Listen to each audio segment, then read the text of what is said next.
Halo anak-anak, berjumpa kembali bersama Bapak hari ini di pembelajaran tematik.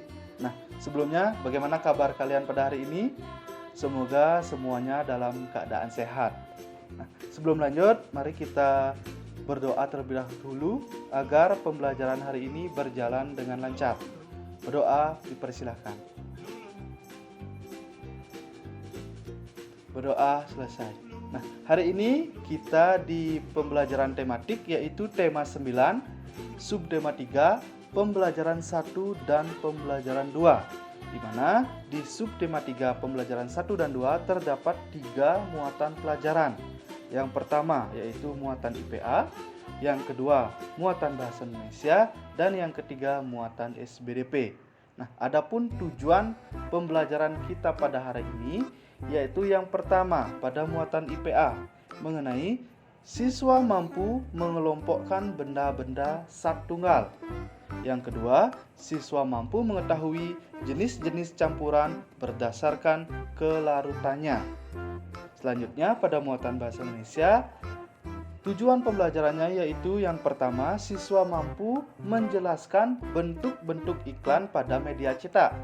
Yang kedua, siswa mampu menjelaskan unsur-unsur dan bahasa yang digunakan pada iklan. Nah, selanjutnya pada muatan SBDP, adapun tujuan pembelajarannya yaitu siswa mampu mengetahui karya seni rupa daerah. Nah, itu tujuan pembelajaran kita pada hari ini. Mari langsung saja kita masuk pada pendalaman materi. Baik anak-anak, langsung saja kita pada pendalaman materi. Hari ini kita belajar di tema 9 dengan judul benda-benda di sekitar kita. Di subtema 3, manusia dan benda di lingkungannya. Nah, hari ini di subtema 3 yaitu ada 3 muatan pelajaran. Yang pertama muatan IPA, yang kedua muatan bahasa Indonesia, dan yang ketiga muatan SBDP. Nah, langsung saja kita masuk pada muatan yang pertama yaitu muatan IPA.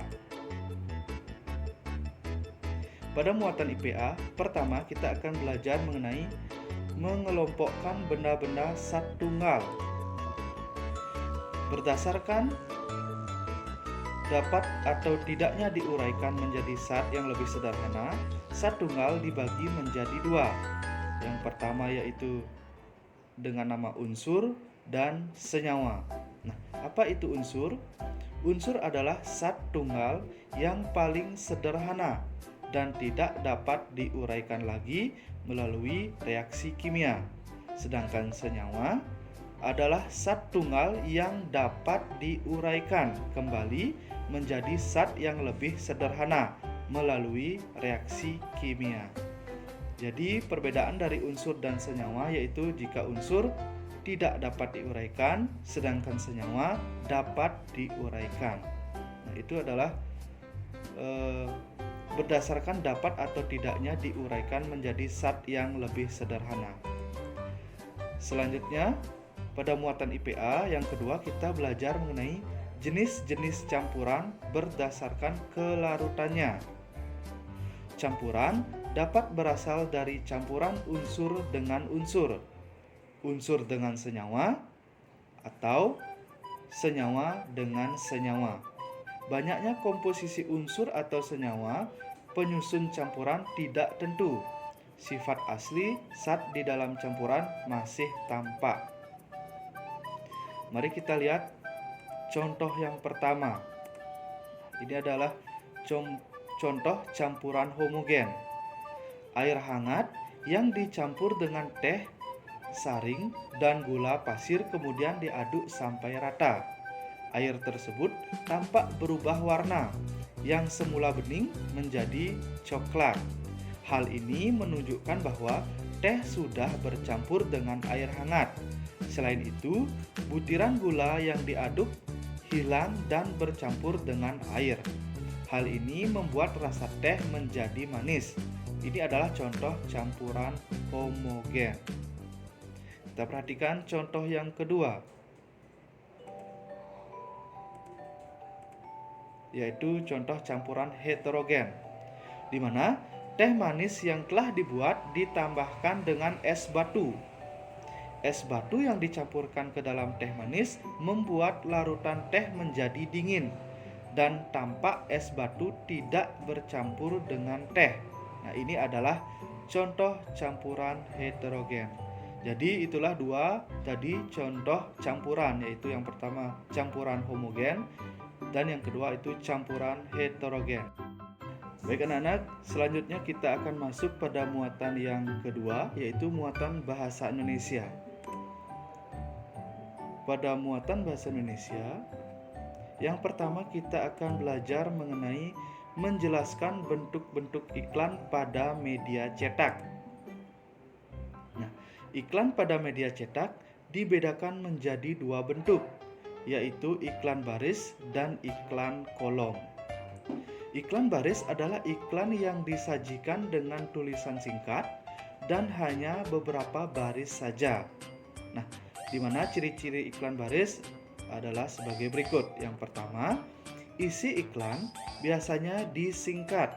Tujuannya untuk menghemat tempat dan biaya pemasangan iklan. Yang kedua, penyusunan iklan disesuaikan pada tempat-tempat khusus. Misalnya, iklan otomotif, iklan properti, dan iklan lowongan pekerjaan. Yang ketiga, iklan tidak disertakan dengan gambar. Dan yang keempat, iklan disertakan dengan nomor telepon penjual sehingga mudah untuk dihubungi pembeli jika menginginkan informasi lebih lanjut. Nah, itu adalah ciri-ciri dari iklan baris. Nah, selanjutnya Bapak akan berikan contoh dari iklan baris. Perhatikan contoh iklan baris berikut ini. Nah, ini adalah contoh iklan baris, yaitu mengenai alat rumah tangga, di mana disajikan dalam bentuk tulisan singkat yang berisikan nomor telepon di bawahnya agar peminat dari iklan ini bisa menghubungi dari si penyedia atau si pemberi iklan. Nah, ini adalah contoh iklan baris. Selanjutnya, yang kedua yaitu iklan kolom, di mana iklan kolom adalah iklan yang berisi kata-kata dan gambar. Jadi ciri-ciri iklan kolom adalah sebagai berikut. Yang pertama, isi iklan berisi kata-kata dan gambar. Yang kedua, isi iklan disampaikan tanpa ada kata-kata yang disingkat. Yang ketiga, ukuran iklan kolom lebih besar dibandingkan dengan iklan baris. Yang keempat, biaya pemasangan iklan kolom lebih mahal dibandingkan dengan iklan baris. Nah, itu adalah ciri-ciri dari iklan kolom. Nah, selanjutnya Bapak akan berikan contoh iklan kolom. Nah, ini adalah salah satu contoh iklan kolom, di mana iklan kolom ini sesuai dengan ciri-cirinya terdapat kata-kata dan gambar, dan kata-katanya tidak disingkat seperti iklan baris. Jika iklan baris disingkat, jika iklan kolom tidak disingkat. Nah, perbedaannya lagi jika iklan kolom berisikan gambar, jika iklan baris tidak berisikan gambar. Nah, ini adalah salah satu contoh iklan kolom. Selanjutnya, yang kedua, di muatan bahasa Indonesia kita akan belajar mengenai menjelaskan unsur-unsur dan bahasa yang digunakan pada iklan. Dalam iklan harus memuat bahasa iklan. Bahasa dalam iklan harus memiliki kriteria-kriteria sebagai berikut. Yang pertama yaitu kalimat yang digunakan harus mengedepankan bagian-bagian penting dalam iklan. Yang kedua yaitu menggugah. Yang ketiga yaitu informatif. Dan yang keempat yaitu menarik. Nah, ini adalah kriteria-kriteria dalam bahasa iklan. Ya, iklan yang harus digunakan harus mengedepankan bagian-bagian penting dalam iklan. Jadi, dalam sebuah iklan itu harus menonjolkan atau mengedepankan bagian-bagian mana yang penting atau yang baik dalam iklan tersebut. Yang kedua yaitu menggugah, sama dengan menarik perhatian si pembaca iklan. Yang selanjutnya informatif, itu memberikan informasi yang baik, relevan, dan terpercaya. Nah, itu adalah bahasa iklan menurut kriteria-kriterianya. Nah, selanjutnya Bapak akan berikan contoh iklan berikut beserta unsur-unsurnya. Nah, Bapak sediakan di sini adalah contoh iklan buku. Yang pertama yang ditunjukkan oleh tanda panah yaitu namanya headline atau judul iklan. Disajikan dalam ukuran tulisan paling besar dibandingkan ukuran teks lain dalam iklan. Jadi judul itu ditulis paling besar dibandingkan tulisan yang lainnya. Yang kedua yaitu ada isi iklan, di mana produk atau barang yang diiklankan disajikan dalam bentuk gambar produk. Selanjutnya yang ketiga yaitu ada sumber iklan. Jadi memudahkan pembaca untuk mencari informasi lebih lanjut mengenai produk tersebut. Dan yang terakhir yaitu menggunakan kalimat persuasif dalam iklan tersebut adalah buku-buku UN atau USBN 2018. Nah, ini adalah salah satu contoh iklan beserta unsur-unsurnya. Baik anak-anak, selanjutnya kita akan masuk pada muatan yang ketiga, yaitu muatan SBDP. Pada muatan SBDP, kita akan belajar mengenai karya seni rupa daerah, di mana motif karya seni rupa daerah itu bersifat turun-temurun dan menyesuaikan dengan letak geografis daerah masing-masing. Contohnya, pada masyarakat yang tinggal dekat dengan perairan, motif yang banyak digunakan yaitu motif air, hewan laut, kapal, dan lain sebagainya.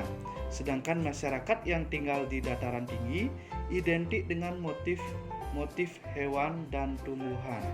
Jadi, motif karya seni rupa daerah itu bersifat turun-temurun menyesuaikan daerah atau letak geografis daerah masing-masing. Nah, berikutnya Bapak akan berikan contoh dari motif karya seni rupa daerah.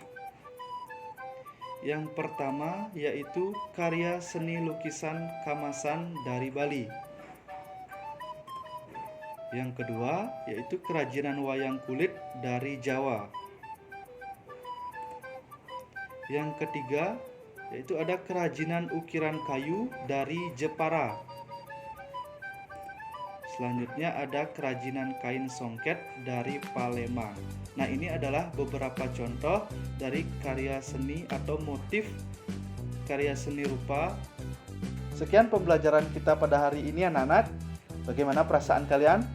Tentunya menyenangkan ya. Nah, sebelum kita mengakhiri pembelajaran kita pada hari ini, ada baiknya kita simpulkan terlebih dahulu apa yang sudah kita pelajari di pembelajaran tematik tema 9 subtema 3 pembelajaran 1 dan pembelajaran 2 ini. Nah, mari kita simpulkan. Yang pertama mengenai muatan IPA. Pada muatan IPA, yang pertama yaitu mengenai mengelompokkan benda-benda sat tunggal, di mana berdasarkan dapat atau tidaknya diuraikan menjadi sat yang lebih sederhana itu ada sat tunggal dibagi menjadi dua, yaitu unsur dan senyawa, di mana unsur itu adalah sat tunggal yang paling sederhana dan tidak dapat diuraikan lagi, sedangkan senyawa adalah sat tunggal yang dapat diuraikan kembali menjadi sat yang lebih sederhana. Selanjutnya yang kedua mengenai jenis-jenis campuran berdasarkan kelarutannya, di mana tadi juga sudah kita pelajari mengenai campuran homogen dan campuran heterogen. Ya, di mana campuran homogen itu adalah campuran yang terlarut sempurna, sedangkan campuran heterogen adalah campuran yang tidak terlarut sempurna. Nah, selanjutnya pada muatan bahasa Indonesia.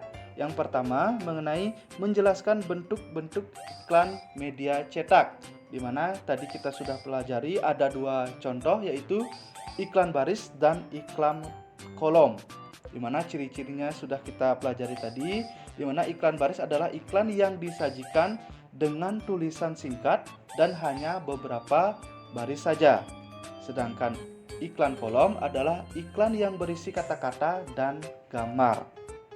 Selanjutnya mengenai menjelaskan unsur-unsur dalam bahasa yang digunakan pada iklan, di mana juga sudah kita pelajari. Yang pertama, kalimat yang digunakan harus mengedepankan bagian-bagian penting dalam iklan. Yang kedua yaitu menggugah. Yang ketiga itu informatif, dan keempat yaitu menarik. Nah, itu adalah bahasa atau kriteria-kriteria dalam pembentukan bahasa dalam iklan. Nah, selanjutnya pada muatan SBDP yaitu mengenai karya seni rupa daerah. Jadi karya seni rupa daerah itu bersifat turun-temurun dan menyesuaikan dengan letak geografis daerah masing-masing. Ya, jadi motif-motif dari karya seni rupa daerah tersebut mengedepankan atau menyesuaikan dengan letak geografis dan daerahnya masing-masing. Nah, itulah tadi kesimpulan yang dapat kita ambil dari pembelajaran kita hari ini. Nah, sebelum kita tutup, Bapak tutup dengan doa. Doa dipersilahkan. Berdoa selesai. Sampai jumpa.